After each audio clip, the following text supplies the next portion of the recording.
Let's do this again. Happy birthday, BridgeWay. Oh, so good. 23 years old. Let me just ask you, how many of you feel 23 today, right? Not very many of us. Okay, so you got to do this with me. You may not feel 23. I know I don't look 23, but you can do this with me. Can you remember when you turned 23? Can you kind of recall that memory? It was a ways back for me too, but can you try to remember when you turned 23? I was trying to think about that this week, and all I could remember is that when I turned 23, I felt like I had my whole life in front of me, right? And I tell you, when I look at BridgeWay, and especially looking out at you today, I feel exactly the same. I think this church has its whole life in front of it, and it's so good, so exciting to be a part of this community. You heard Pastor Justin share, and I just want to reiterate, don't miss out on these opportunities that God has really placed before us to grow in our faith. Get involved in a rooted discipleship group. Students, get to youth group tonight and later this week. It's going to be great. Join our small groups. Come back next Sunday, and we're going to dive back into this series, Transform, where we're looking at our risk and our pain and our tension and the tribe of people around us, all so that we can grow.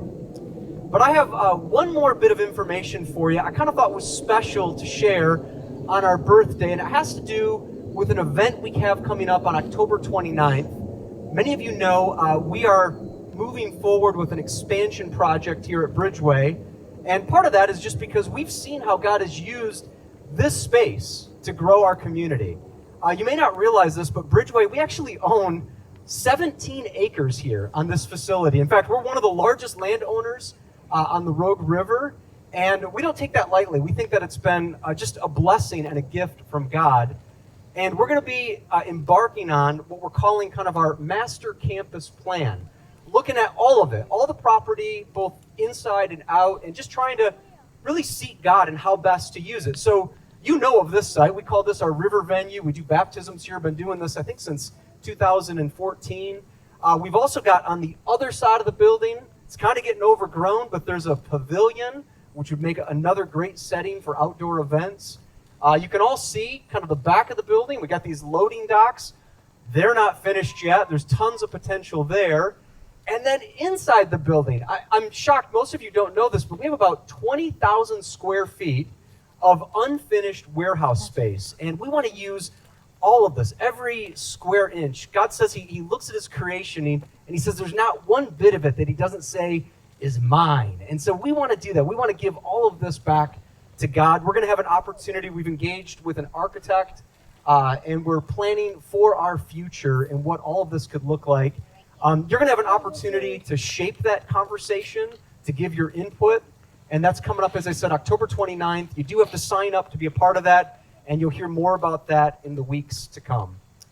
We have so much to be grateful for, BridgeWay. 23 years, more than buildings and grounds, are what God is doing in the lives of our people, of just transforming spiritually hungry people into fully devoted followers of Jesus Christ. And today, I promise you, you are going to be blessed.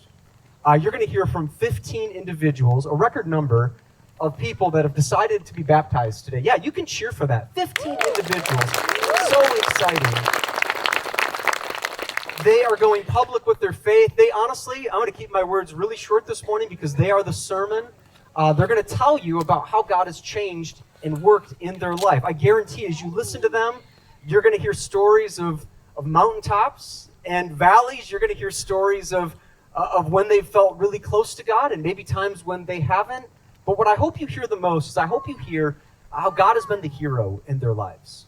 Baptism is the symbol of identifying with Jesus. So they're going to come up, they're going to share their story of what Jesus has done, and then they're going to go into the water. And when they go into the water, that represents being buried with Christ.